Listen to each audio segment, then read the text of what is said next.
episode review. As you can see, I'm looking very Christmassy today, just getting into the festivities of Christmas time, and yeah, so that's why I'm looking a bit more festive in this review. But today's review is actually going to be of quite a mild and dark story, which seems quite interesting considering that Christmas is a time of joy and peace and Thanksgiving and all that other stuff and togetherness, and I'm actually going to be talking about a really dark, mellow story. But today's review is going to be on the Brain of Morbius from Tom Baker era. I don't know why I felt like rewatching this story, I just did. Something just sort of, sprang to mind about this story and how good it is and how I've often reflected upon it, and yeah, it just made me want to revisit it and rewatch it again. So I rewatched the story during the week and really enjoyed it, as I always do. I think there's something about the writing technique with this story, and indeed with all the stories of the Philip Hinchcliffe and Robert Holmes era of Doctor Who, that sort of tend to entice me in, and just from what the stories have to offer and the theme of them, I think they make the drama very much more enticing and gripping for the audience members watching them, and I think that's why the Philip Hinchcliffe and Robert Holmes stories work so well, because they do very much grab your interest from part one, and you are, drawn into wanting to know what happens to the characters and the progression of the story, and you just gain an interest in it very, very quickly. And the good news is the good thing about it is you want to gain an interest. So, Brain of Morbius starts off quite horrifically and quite graphically, because the setting of it is quite depressing. It's the planet of Karn, and this story couldn't be anything more like a Frankenstein story, because you got a crazy scientist and his servant, and they're trying to resurrect a Time Lord called Morbius, and the original idea was that a spaceship would crash land on Karn, and the robot servant of the ship was to go about making a bit of nip and tuck, cutting an arm off here, attaching it to this body here, and creating a body for Morbius, and that's why he's so mangled. But that idea was a bit difficult to contemplate and a bit difficult to do in the time of '76, so the script got tweaked and the robot was changed to an evil scientist, a mad scientist, in the form of Solom, played by Philip Maddock in the story. The difficulty with that is, if Solom is meant to be described as being the top surgeons in the galaxy, if that's the case, then why can't he provide a decent body for Morbius? I suppose, in favour of that argument, I'd probably say that Karn isn't the most resourceful planet of finding good-looking bodies which are habitable, and Morbius does later state in the story that Solom designed the body for its efficiency, not for its appearance. So I think the fact that we can actually visibly see Morbius and how horrifying he is, with the crab claw and just looking a bit grim, and his brain is in a goldfish bowl attached to the neck. Yeah, it's the graphic horror thing, which is meant to sort of entice you in the best way. And of course we couldn't get that if Solom provided a decent enough body for Morbius. But anyway, Planet Karn, depressing atmosphere. Doctor and Sarah are drawn into a chain of events which the Doctor doesn't want to be in. The Time Lords are making him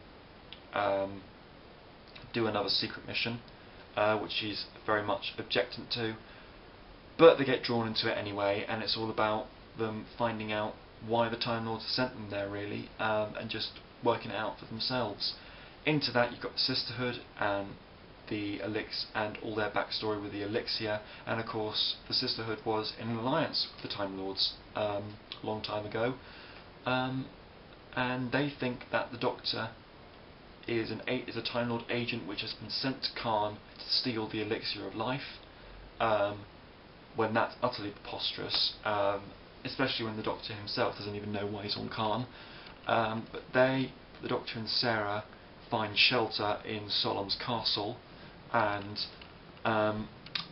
Solom really likes the idea of the Doctor using his head on the body of Morbius. The only trouble is, Doctor gets kidnapped by the Sisterhood, and Solom has to try, in all his efforts, to try and get him back. So much so that he would actually risk the life of his servant in order to get him back. And Sarah Jane goes out of her way to rescue the Doctor, but by doing that she gets blinded by Mara's ray, because Mara, the leader of the Sisterhood, has a ring, and she can use this ring, which fires a impulse ray, and if you catch sight of this ray, it blinds you. So Sarah is rendered utterly useless for the next episode and a half.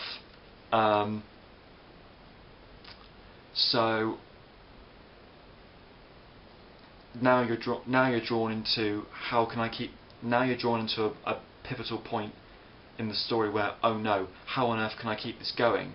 And of course, in part 3, and you do get moments of that in part 3 where the Doctor has to sort of go back to the Sisterhood in order to find an antidote, because he thinks that the Elixir could cure Sarah's sight, but turns out that's not the case, and the effects will wear off, and the Doctor seems to have had a wasted journey. But into that, it sort of allows a little backdrop to the whole Sisterhood Time Lord alliance thing, and how the sacred flame is created. Something to do with natural gases or whatever being from under the mountain, and the Doctor just sort of rather humorously fixes the problem by letting the old flame die so that the new flame can just sort of burst out into life. And that moment is brilliant when he kills the old flame and the new one just bursts into life. And just the conclusion was, it was soot blocking it up, and they didn't realise that. I always find that to be quite a humorous moment. And then of course in part 4, Morbius is resurrected for 25 minutes before he gets killed again. So that's the basic outline of that's your story. That's what you're given to on a plate, basically. I think that the drama in this story is very well communicated. For instance, I always find that, especially with the Fourth Doctor, a good actor immediately makes Tom raise his game, infinitely, and you can see that in his performance with Philip. With all of the Doctor's scenes with Solom are fantastic, and they're really well written, very well acted, very well directed, and the story itself is, and the design as well. The design is very, very good indeed, especially from creating an eerie atmosphere in a studio. It's no easy task, and I think it achieves its purpose quite well.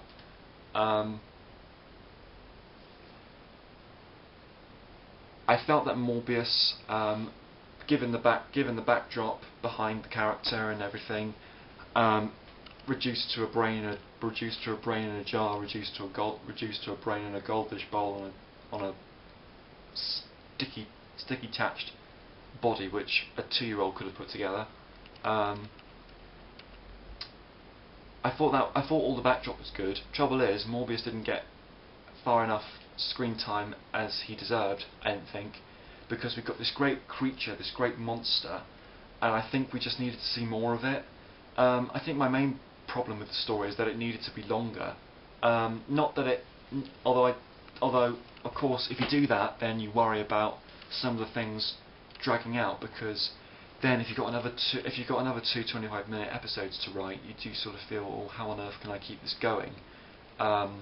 That will keep the audience interested. I think maybe by solving a problem, you create a new one, and that's never necessarily the right way to go about, you know, maybe doing a new story. But yeah, in hindsight, I really enjoyed this story. I think the music is fantastic, the set is brilliant, the acting is fantastic. There isn't a bad member of the cast in it.